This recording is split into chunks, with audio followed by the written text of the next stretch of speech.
मागच्या आपल्या ब्लॉगमध्ये जसे की तुम्ही पाहिले, आपण गेलो केदारनाथ धामला आणि नंतर गेलो तुंगनाथला. चोपटाच्या निसर्गरम्य डोंगरांचा निरोप घेत आपण पोचलो जोशीमठला. गुड मॉर्निंग मित्रांनो. आत्ता सकाळचे 7 वाजलेले आहेत, 7 सव्वा 7 झालेत आणि आम्ही निघणार आहोत आता बद्रीनाथला जायला. टेम्परेचर आत्ता सध्या डाऊन झालं आहे. पुन्हा थंडी वाढली आहे. रात्री एवढी नव्हती वाटत, पण आत्ता थंडी वाढली आहे आणि बद्रीनाथला जवळजवळ 3-4 पर्यंत आहे टेम्परेचर. सो स्नोफॉल होण्याची पुन्हा शक्यता आहे, पुन्हा बर्फ आणि तो स्नोफॉल दिसणार आहे जो केदारनाथला अनुभवला होता. सो आज विचार केलेला हुडी वगैरे घालेल, पण हुडी भिजली तर अजून जड होईल आणि वाट लागेल, म्हणून पुन्हा आपलं हे जॅकेट बेस्ट आहे. सो बस आता आम्ही निघतोय. आंघोळ वगैरे झाली, फ्रेश झालो आहे. छान वाटलं गरम गरम पाणी आंघोळ काय, कारण पायाची पुरी वाट लागली आहे, पूर्ण वाट लागली आहे पायाची ट्रेक करून करून. सो आता आम्ही निघतोय, नाश्ता करतो खाली आणि आम्ही निघणार आहोत बद्रीनाथला जायला. आणि पुढे अजून बरंच काही ठिकाणे आहेत, तिकडेही आम्ही आसपास जे असतील ते फिरू.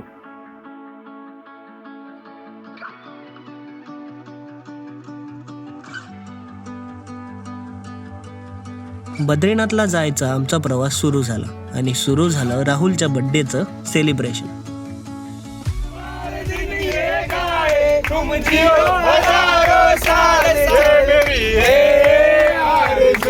Happy birthday to you, Rahul. Happy birthday to you, Rahul. Happy birthday to you, Rahul. Happy birthday to you. इच्छा त्याची हवी, करावी जनतेची सेवा. इंद्राच्याही दरबारात राज्य करणारा हवा, हमारा राहुलजी शतायुषी व्हावा.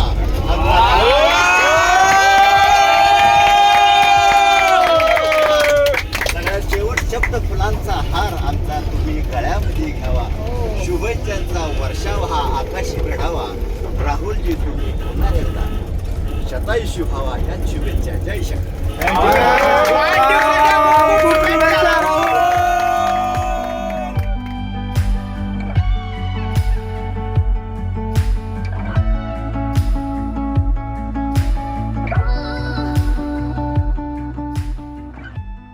गाणी गात गात आम्ही पोचलो हनुमान चट्टीला. महाभारत काळात याच ठिकाणी हनुमान आणि भीम यांची भेट झाली होती.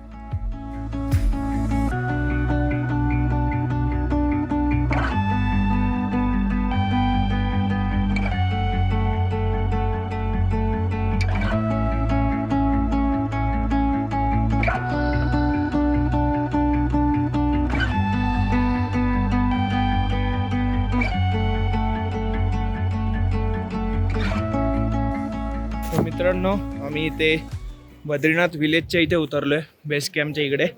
आणि तिकडून आता आम्ही पुढे चालत चाललो आहे. 1-1.5 तासाचा वॉक आहे वरती. हां, सो आम्ही आता पुढे चालत चाललो आहे. हा, ऊन आहे बट गार वारा सेम जसं प्रत्येक ठिकाणी होत होतं तसंच गार वारा लागतोय, अंगाला झोंबतो अक्षरशः. सो चालूयात पुढे. तर मित्रांनो, आत्ता आम्ही चाललोय तप्तकुंडच्या दिशेने आणि तिकडून पुढेच मंदिराला जायला पण आहे. ॲक्च्युली ऊन आहे पण हवा एवढी सुटली ना थंड, माझी जीभ अशी होते. त्यामुळे हा, अक्षरशः ऊन एवढं दिसतंय तुम्हाला, पण तरी सुद्धा इथे टेम्परेचर खूप कमी आहे. जवळपास 2 डिग्री वगैरे असेल टेम्परेचर. त्यामुळे जी हवा लागते ती थंड हवा झोंबते अक्षरशः. आणि समोर मंदिर दिसतंय मित्रांनो, समोर मंदिर दिसतंय, दाखवतो तुम्हाला.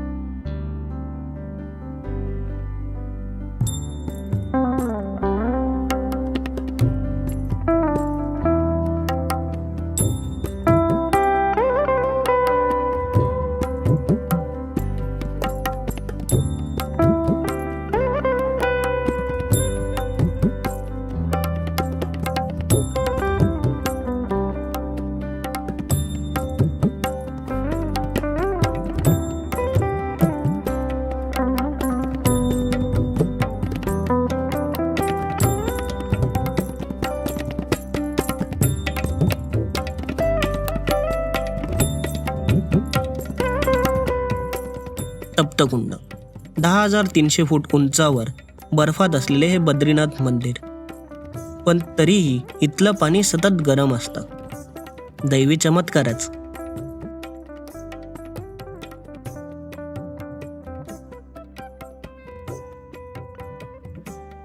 बद्रीनाथ गावामधील विष्णूंचे हिंदू मंदिर म्हणजे बद्रीनाथ.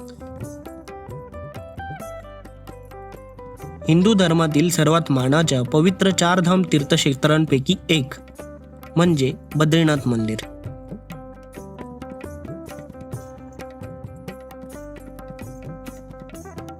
अलकनंदा नदीच्या काठावर असलेले हे मंदिर केवळ 6 महिने दर्शनासाठी खुले असते.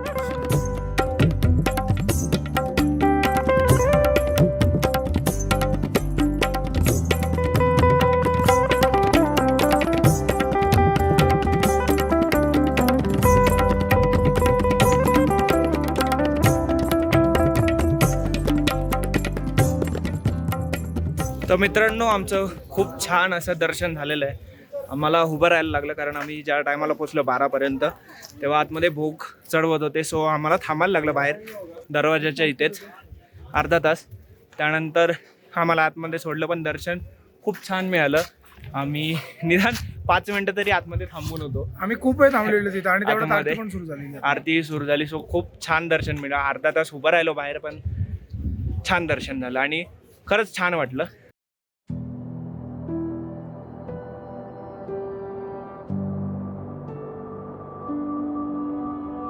दर्शन घेऊन पुढे आम्ही निघालो देशाच्या पहिल्या गावाला भेट द्यायला.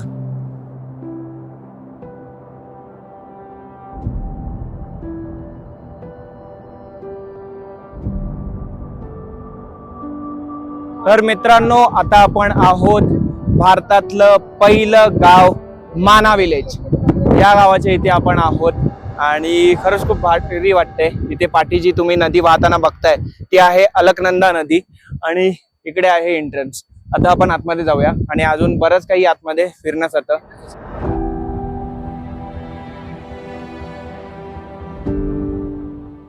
माना गाव. या गावात शिरताच प्रथम दर्शन झाले गणपती बाप्पाचे.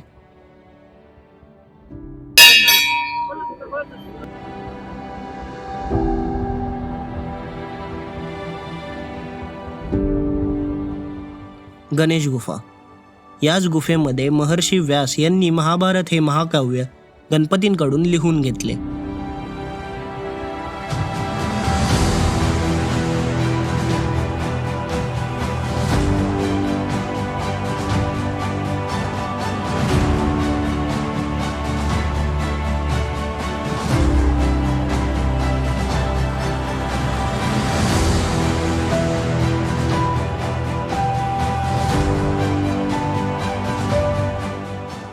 पुढे आम्ही पोचलो वेदव्यास गुफेजवळ. महर्षी व्यास यांची ही गुफा. महर्षी व्यास यांनी 18 पुराणे याच गुफेमध्ये बसून लिहिली.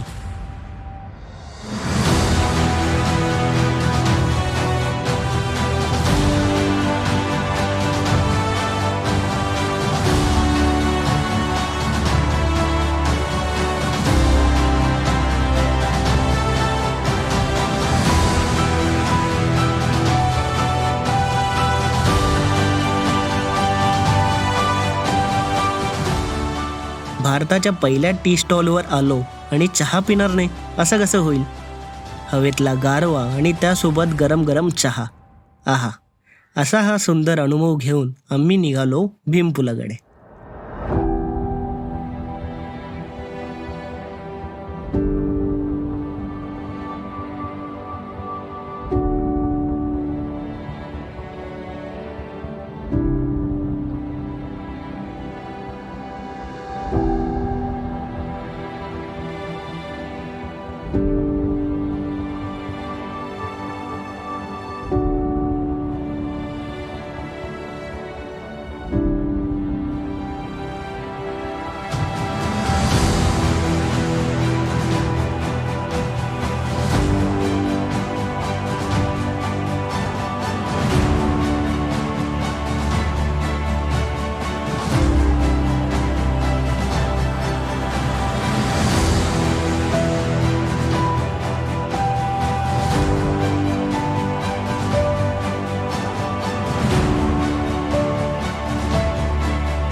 हे आहे सरस्वती नदीचे उगमस्थान.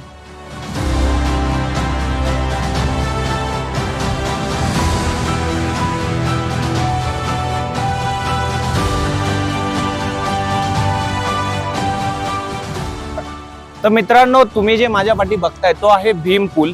आणि जसं की मी तुम्हाला व्हिडिओमध्ये दाखवलं, तिकडे आहे सरस्वती नदी. असं सांगण्यात येतं की पांडव ज्यावेळेस इथून स्वर्गात जात होते त्यावेळेस त्यांना सरस्वती नदी पार करण्यासाठी भीम यांनी हा पूल बांधला.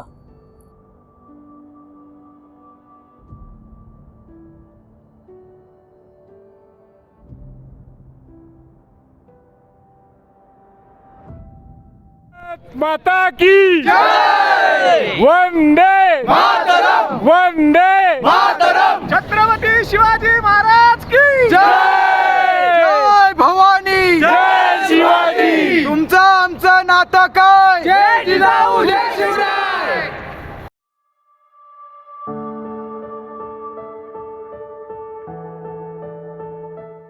ऐतिहासिक महत्त्व असणाऱ्या माना गावचा निरोप घेऊन आम्ही निघालो परतीच्या वाटेवर.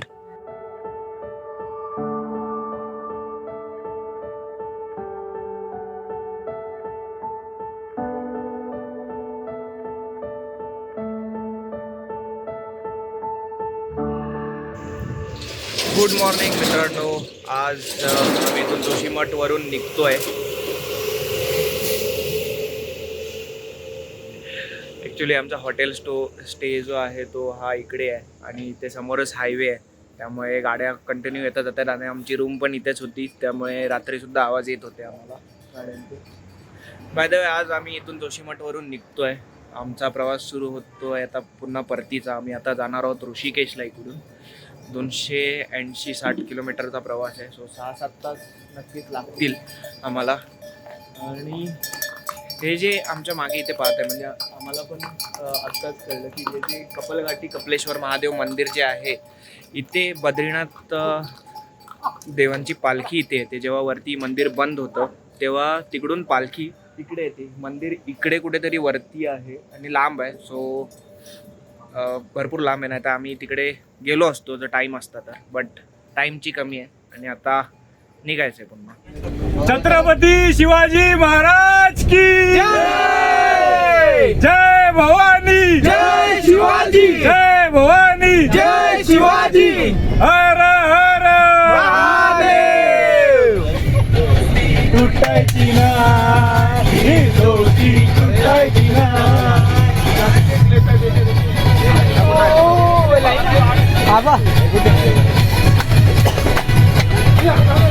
साप आलाय साप आलाय.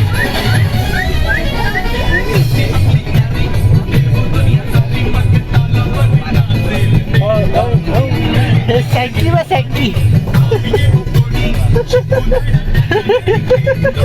गावात वारा आला याचा. दोस्ती तुटायची नाही दोस्ती तुटायची नाही.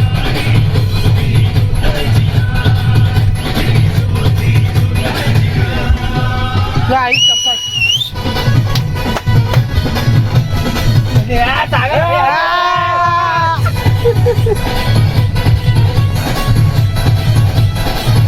सँकीच्या अंगात आल्या बाई. तर मित्रांनो, आता आम्ही आहोत इथे मध्ये रस्त्यावरती थांबलेलो आहोत चाय पाणी पिण्यासाठी. आणि आता आम्ही पुढे जाणार आहोत धारादेवी मंदिराच्या इकडे, जे इथून थोडंच पुढे आहे. तिकडे आम्ही आत्ता जाणार आहोत. आणि आजचा हा गेटअप बघताय, माझा एकट्याचा नाही तर आम्ही सगळेच. मित्रांनो थोडे पुढे या. तर हे बघा, आजचा आमचा गेटअप आम्ही सगळ्यांनी सेम घातलेले सेम सदरे घातलेले आहेत महाकालचे. आणि आता आम्ही चाललोय धारादेवीला. धारादेवीला. तुम्ही जय महाकाल. जय महाकाल.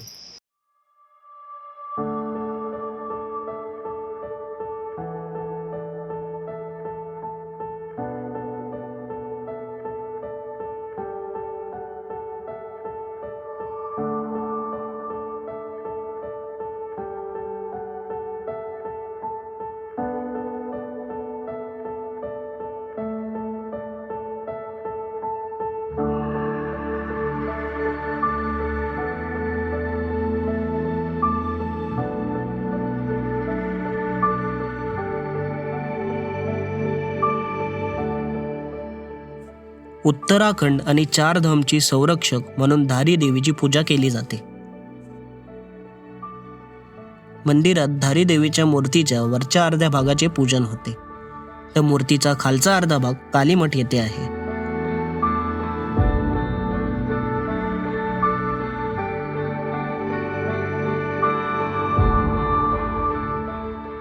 या मंदिरात असलेली मूर्ती दिवसातून 3 वेळा रूप बदलते. बोलो माँ धारी देवी की जय. सकाळी लहान मुलगी, दिवसा तरुणी आणि सायंकाळी प्रौढ स्त्रीच्या रूपात दर्शन देते.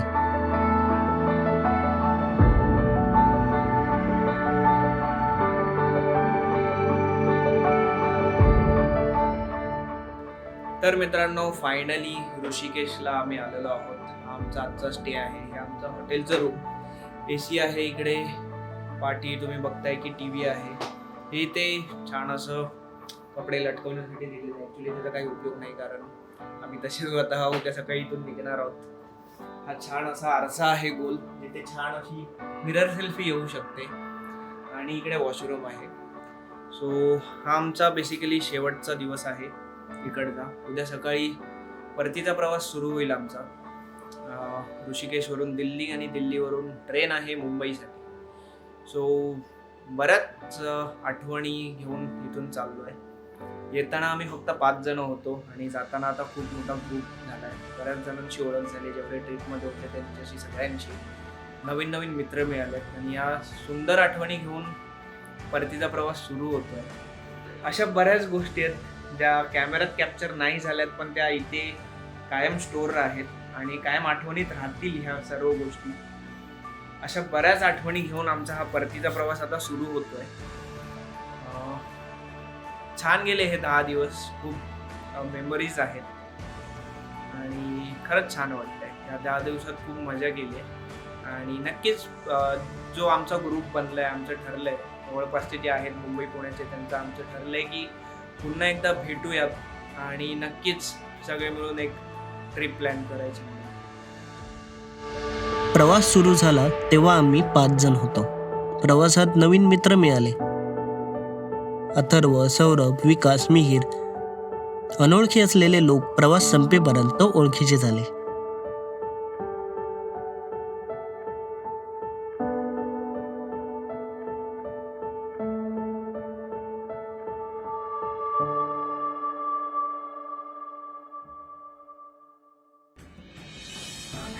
दहा दिवस कसे गेले कळलेच नाही, पण मी खुश होतो, कारण माझ्यासोबत खूप साऱ्या आठवणी घेऊन जात होतो. डान्स, रूममधली मस्ती आणि अजून बऱ्याच आठवणी. असं म्हणतात प्रवासात माणूस जुन्याचा नवा होतो. हे कितपत खरं आहे माहिती नाही, पण या प्रवासात मी स्वतःलाच भेटलो नव्याने.